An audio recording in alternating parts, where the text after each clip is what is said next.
紮鐵工人繼續罷工爭取加人工，政府認為斡旋成功機會唔大，不過會繼續同勞資雙方溝通。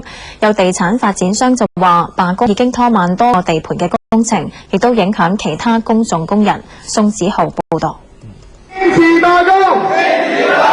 土瓜灣建築地盤外超過200名紮鐵工人繼續示威，工潮進入第9日，多個勞工團體嚟聲援。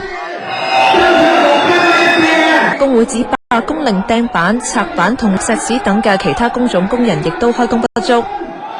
係必須有政府嘅介入，但係如果政府唔可以幫手做呢件事嘅話咧，係癱瘓咗嘅話咧，咁呢件事一定僵化落去，唔能夠可以有個圓滿解決嘅。政府消息認為，商會提出嘅方案已經係底線，政府再斡旋落去，成功機會好細。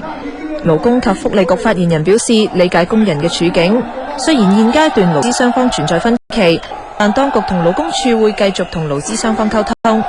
工人連日喺長實旗下呢個地盤示威，長實指工程受到延誤。唔係長江或者私人企業問題，呢個成個香港嘅問題啊！政府工程都會慢咗啦，私人工程有一部分都會慢咗㗎。但係其實最慘可能係有其他行業啲工人冇工開，亦都影響到佢哋嘅，已經唔係淨係商業問題嚟㗎啦。至於工程延誤造成嘅損失，佢話暫時好難估計。